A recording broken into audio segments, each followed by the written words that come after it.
Right, there we go. That is a bit more what we were trying to achieve, and we weren't ever going to achieve that with the paintbrush. So should have just done this first time around really, but thought we were just going to save ourselves a bit of time. Nope, never works out.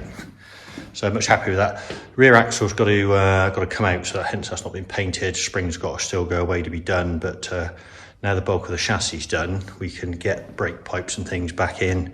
Engine gearbox can go back in, steering box can go back on. That's currently on the bench apart, and yeah, doesn't need any parts apart from the ball races. We're just waiting on some new ball bearings for that.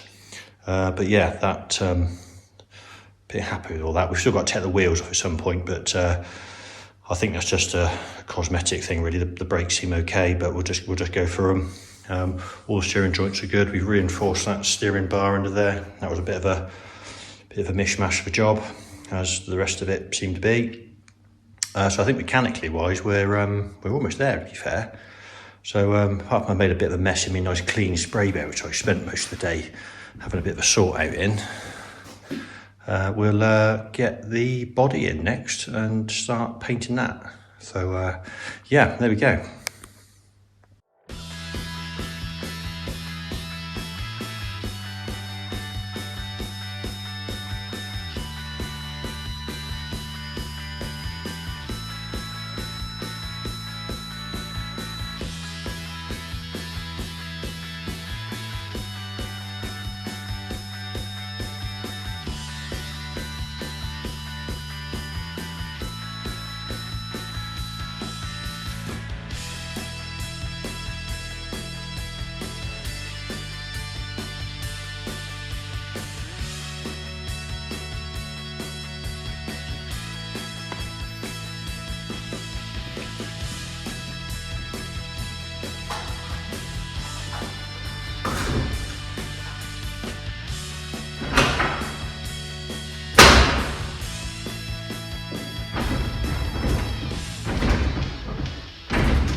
So now the painting's finished, we can wheel it out the spray bay.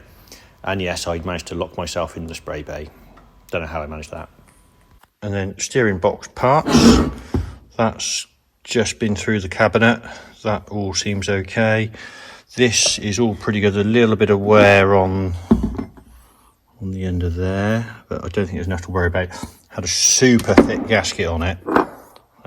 So I'm pretty confident that we can make a slightly thinner one. That will probably shim it up a little bit.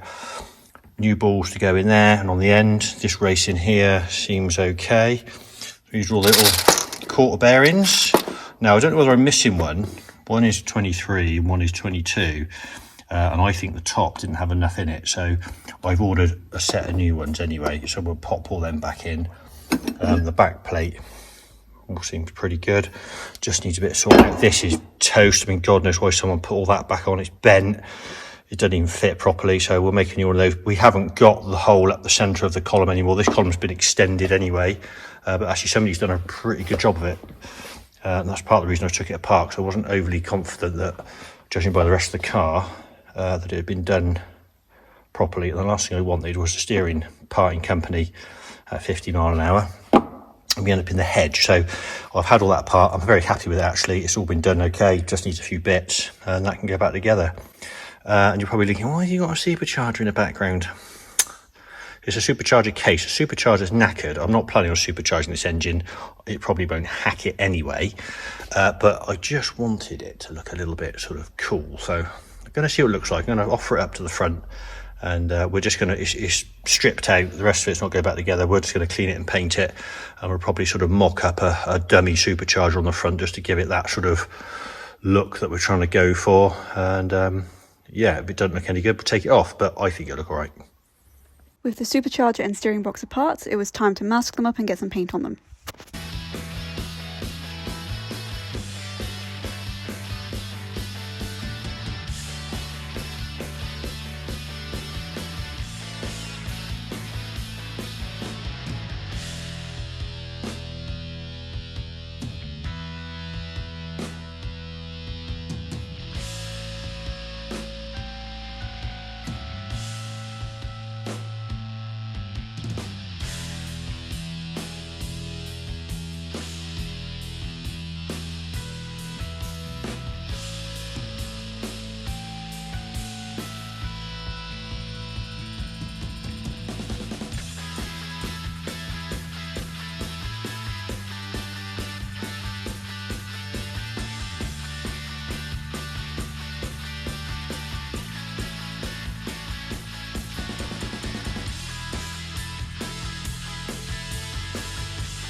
can't really make this job very interesting, but we are just sticking the ball bearings into the ball races with a little bit of Vaseline.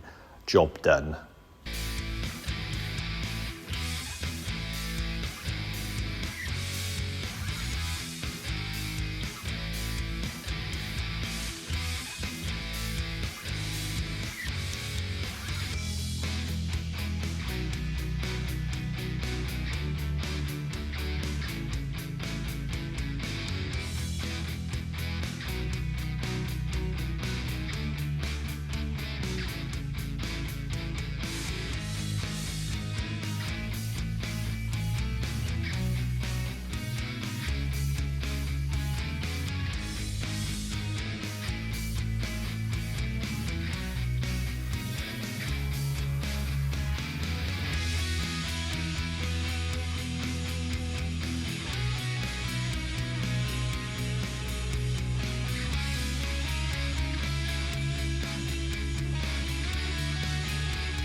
Now it's all assembled, I can fit it. That's another bit back on the car.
And with the steering box in, we could finally put the engine back in. So we lifted it in and it actually lined up really easy.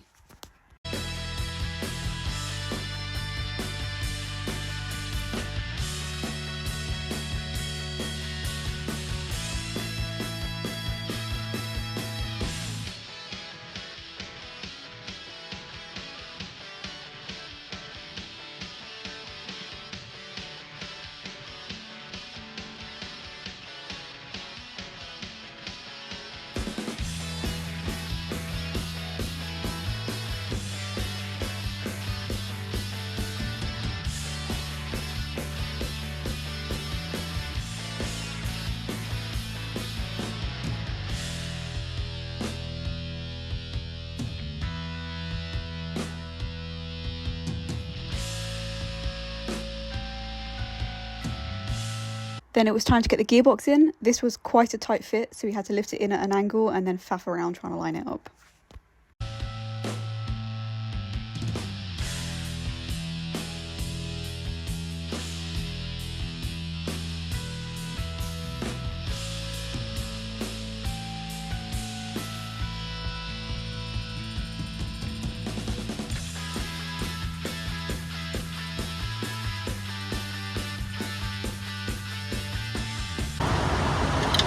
Oh, we've got a light on there. Wow. Wow. Check it all tight. Look at that shiny paint. That good? That's it. Give them all a tighten up. Click. That's it. Torque now. Torque wrench them up. It's 1929. Every bolt has a torque setting. You've got to know the thread size. What, even in 1929? Maybe not 929. But Oh, there you go. Well, we're working in 1929, so. Yeah, but a 916 bolt has its own torque setting. Okay, what? Depending on the thread or depending on the bolt size? I can't remember. Ah, well, there you go, see? That's normally what the books tell you.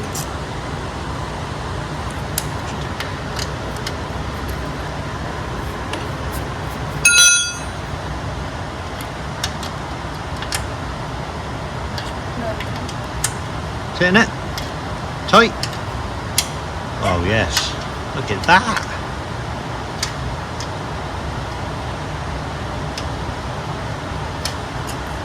Right, that'll do.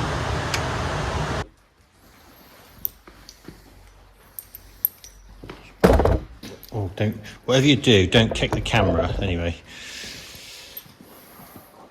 Bought these little mounts to go between the shock absorbers and the front axle, and I'm just going to put them in. I've got a little rubber tube which pinches up, except around the wrong way. Go in from that side. There.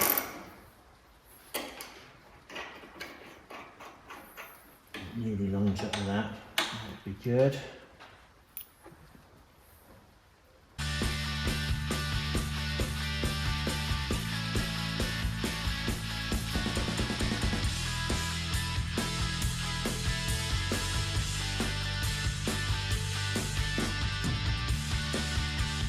Ain't gonna work. It's the wrong way round.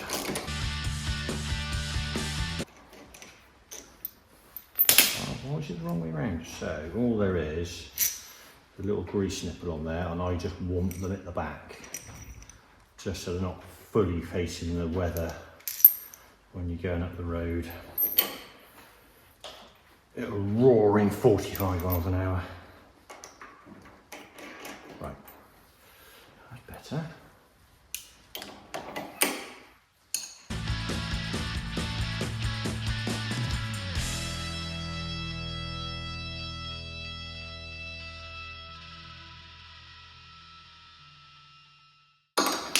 There we go. So we've got the original ones. So we'll measure them up, work out what we want, and we'll make a proper bit of bar, thread the ends, lock them up, probably paint them, and that'll look 10 times better than the bits of rubber and God knows what they had in there before. And it should all, these actually work quite nicely. Oil filled. So yeah, might just trim that off when we finish, seeing how it doesn't interfere with anything. Don't think it will.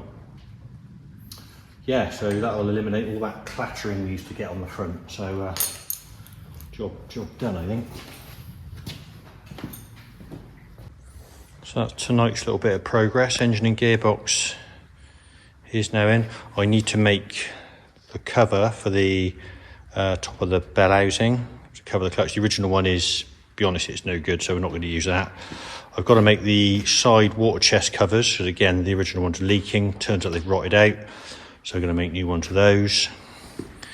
Everything else is done. Front engine mounts bolted up. We've got to probably undo this exhaust downpipe.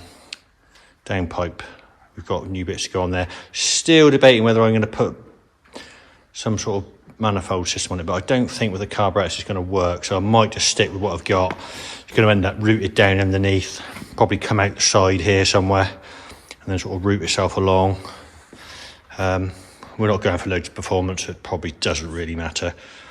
But yeah, so steering's all in, did that last night. Yeah, it's starting to look really good. I'm really actually quite pleased with it now. It's starting to really take shape. We've still got to get these back springs off and get them sent off. I think we need to do that next. So we might pop it back over on the ramp. They can come off, get them sent away. And then, yeah, we can carry on. We get the back axle all sorted out.